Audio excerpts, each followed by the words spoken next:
শোনায় যায়। আবার সন্ধ্যার আগে দিয়ে আর এক পারা কোরআনের তেলাওয়াত। আমি মায়ের জন্য চোখের পানি ফেলায় কান্দে, ব্যবসা করিয়া জ্বালা হয়। প্রতিদিন আমি মায়ের জন্য হাদিয়া মানুষকে দান করিয়া দেয়। ও হাসান, তুমি কি জানো না দয়ার নবী বলেছেন, মান ক্বারা হারফাম মিন কিতাবিল্লাহি ফালাহু হাসানা। আল্লাহ এক হরফের বিনিময়ে 10টি করে নেকি দেয়। মানুষের নেকির আমার প্রয়োজন নাই। 15 দিনে আমার সন্তান 30 পারা কোরআনের হাফেজ শোনায়া যায়। এমন করে আজ পর্যন্ত কত খতম শুনেছি আমার জানা নাই।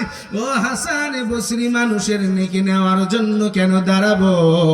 আল্লাহর বান্দা হাসান বসরি ডাক দিয়া বলে, হে জমিনের গোলাম, এমন কথা শোনার সঙ্গে সঙ্গে জমিনে আমার ঘুম ভাঙিয়া গেছে। আমি এখন দেখি শরীর পুরা ভিজে গেছি। আমি ওঠার পরে নামাজ কালাম তাসবিহ তাহলিল সব পড়ার পর দিনের খেদমতের জন্য আমার দায়িত্ব পালন করলাম। এরপরে দুপুরের পরে বিকালের আগ মুহূর্তে ওই সন্তানকে তালাশ করার জন্য বুসরা বাজারে রওনা হই। আল্লাহর বান্দা হাসান বসরি বলে, খুঁজতে খুঁজতে যায় দেখি সত্যি একটা দোকানের ভেতরে সুদর্শন একটা সুন্দর যুবককে দেখা যায়। যুবকটা বসিয়া বসিয়া কোরআনের তেলাওয়াত করতেছে আর চোখের থেকে পানি গড়ায়া গড়ায়া জমিনে পড়তেছে। হাসান বসরি রহমাতুল্লাহি আলাইহি ডাক দিয়ে বলে, ও যুবক, একটু তোমার সঙ্গে কথা বলার জন্য আসছি। যুবক সঙ্গে সঙ্গে কোরআন বন্ধ করে লাফ দিয়া বলে, হযরত, আমি খেয়াল করি না আপনি কোন সময় আসছেন, বেয়াদবি মাফ করিয়া দেন। আল্লাহর বান্দা হাসান বসরি ডাক দিয়া বলে, যুবক, আমি আজকে একজন জান্নাতি মায়ের জান্নাতি সন্তান, তার সঙ্গে দেখা করার জন্য এসেছি। আল্লাহর বান্দা আব্দুর রহমান কিছু বোঝে না। হাসান বসরি ডাক দিয়া বলে, ও সন্তান, তোমার মা অমুক কবরস্থানে আছে নাকি? বলে, জি হ্যাঁ। আল্লাহর বান্দা হাসান বসরি বলে, রাতের বেলায় স্বপ্নের ভিতরে তোর মায়ের সঙ্গে সাক্ষাৎ হয়। তোমার মায়ের কবরটা বাউলা জান্নাতের বাগান বানাইছে। এরে যুবক, তুমি কি প্রতিদিন তোমার মায়ের কবরের কিনারায় কোরআনের তেলাওয়াত শোনাও? আল্লাহর বান্দা যুবক কান্দে আর বলে, হযরত, এই জমিনে আমার মা বড় কষ্ট করে আমারে হাফেজ বানাইছে। আমারে আলেম বানায় যেই দিন লেখাপড়া শেষ করলাম, আমার মা জননী অনেকগুলা টাকা পয়সা হাতে উঠাইয়া দিয়া বলে, সন্তান, এই জমিনে তোর জন্য এত অর্থ খুলে গুছায়া রাখছি। জমিনে চাকুরির পাশাপাশি হালাল কাপড়ের ব্যবসা করবি। আমি মায়ের জন্য দোয়া করবি, আমার বুঝি হায়াত নাই। হযরত এমন কথা বলতে না বলতে আমার মা অল্প দিনে বিদায় নেয়। আমার মায়ের খেদমত তেমন করতে পারি নাই। ওই দিন থেকে নিয়ত করেছি, যতদিন বেঁচে থাকবো মায়ের কবরের কিনারায় দাঁড়ায় কোরআনের তেলাওয়াত শোনাবো। ও আল্লাহর ওলি, আমার মা কবরের ভিতরে কেমন আছে জানায় দেন। হাসান বসরি রহমাতুল্লাহি আলাইহি বলে, রে যুবক, তোর মা জননীর কবরটা মাওলা জান্নাতের বাগান বানাইছে। তোর মা জননী কবরে শুয়ে তোর জন্য দোয়া করে আর বলে, আল্লাহ, আমার সন্তানের নেক হায়াত বাড়ায় দেও। তোর মায়ের জমিনের ভিতরে তোর কোরআনের নেকির কারণে তোর মা জননী বড় আরামে আছে, তোমার জন্য দোয়া করে। ও কলিজার টুকরা যুবক ভাই, ময়দানে অনেকেই বসে আছো, অনেকের মা নাই।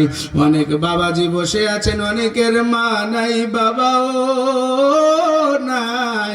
তাদের রুহের মাগফিরাতের জন্য জমিনে কি তৈরি করেছেন?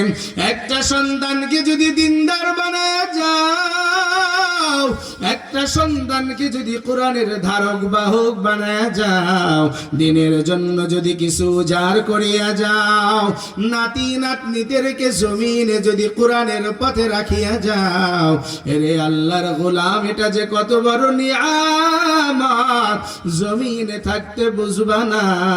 আমার আব্বা জান রহমাতুল্লাহি আলাইহি পাবনা জামিয়া আশরাফিয়া মাদ্রাসা মুফতি ইফতা পর্যন্ত বড় মাদ্রাসা, ৭,৫০০ ছাত্র সেখানে আছে।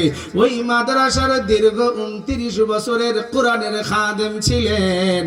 আমার আব্বা জানের হাত থেকে অসংখ্য অগণিত হাফেজে কোরআন জমিনে ছড়ায় ছিটে আছে রে গোলামের দল। এই জন্য একটু মাঝে মাঝে আমি বলি, আমরা ৩ ভাই ১ বোন সবাই এই লাইনে হাফেজ আলেম। বাবার ইন্তেকালের পর আমরা ৩ ভাই যখনই কবর জিয়ারতে যাই, কবরের কিনারায় দাঁড়া কোরআনের তেলাওয়াত করতে থাকি। আশেপাশের মানুষগুলা দৌড়ায় আসে, তোমার বাবাই তো কাজের কাজ করিয়া গেছে, ও সন্তান একটু আমার জন্য দোয়া করিয়া দেও। এ নবীর আশিক উম্মতের দল, আমার বড় ছেলেটা যেদিন কোরআন হাতে নিছে আর উস্তাদদেরকে দিয়ে আমারে ফোন দেওয়াইছে, ও আব্বা জান একটু মাদ্রাসায় বিকালে আসবেন। আমি আসর পড়েছি ওর মাদ্রাসায় গিয়া, বলে আমাকে একটু গোরস্থানে নিয়ে যান। আমি বললাম বাবা কেন? বলে একটু আমার কাজ আছে। আমি বললাম ও বাবা, আজকে আমার বড় দূরে মাহফিল যেতে হবে, সময় নাই। আমার সন্তান হাত জড়ায় ধরিয়া কান্না আরম্ভ করেছে, ডাক দিয়া বলে বাবা না, আমাকে নেওয়াই লাগবে।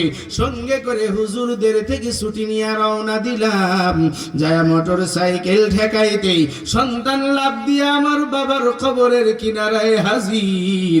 আমি ওরে একদিনও বলি নাই, কিন্তু মাঝে মাঝে আমাদের ৩ ভাইয়ের সঙ্গে যাইতো, ওই কথাগুলো ওর মাথার ভিতরে ঢুকায়া রাখছে।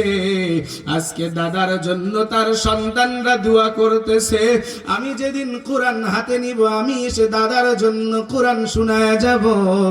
আমার সন্তান আমার বাবার কবরের কিনারায় দাঁড়ায়া কান্দে আর বলে, ও দাদু ভাই, শুনেছি তুমি আমার বাবা চাচাদের কোরআন শরীফ শিখাইছো।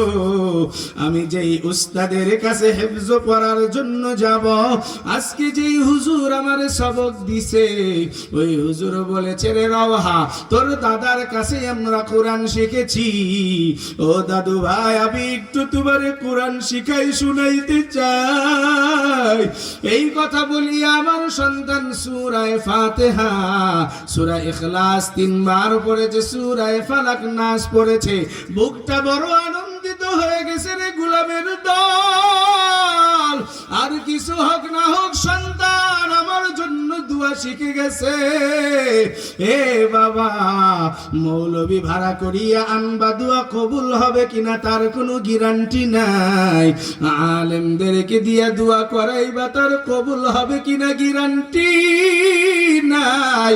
কিন্তু দয়ার নবী জানায় দেয়, মা বাবার জন্য যদি সন্তান শুধু বলে রব্বির হামহুমা কামা রব্বায়ানি সগীরা, আল্লাহর নবী বলে সন্তানের চোখের পানি বাহির হতে দেরি হয়, ওই সন্তানের মা বাবাকে মাফ করতে আল্লাহ দেরি করে না। একটি গিলাস পানির ফলে বাইজিদের কোলে তুলে, হাত তুলে মা বলে বাইজিদিকে ওলি বানাও। মায়ের দুআ লও হে মুমিন, মায়ের দুআ লও, মায়ের দুআ লও হে মুমিন, মায়ের দুআ লও। বিপদে পড়বে না তুমি যখন যেথায় যাও, বিপদে পড়বে না তুমি যখন যেথায় যাও। মায়ের দুআ লও হে মুমিন, মায়ের দুআ লও, মায়ের দুআ লও হে মুমিন, মায়ের দুআ লও। ছোট্ট শিশু বাইজিদেরই নাম ছড়িয়েছে বিশ্বভুবন। ছোট্ট শিশু বাইজিদেরই মতো সবাই হাও, ছোট্ট শিশু বাইজিদেরই মতো সবাই হাও। মায়ের দুআ লও হে মুমিন, মায়ের দুআ লও, মায়ের দুআ লও হে মুমিন, মায়ের দুআ লও। বিপদে পড়বে না তুমি যখন যেথায় যাও, বিপদে পড়বে না তুমি যখন যেথায় যাও। মায়ের দুআ লও হে মুমিন, মায়ের দুআ লও। লা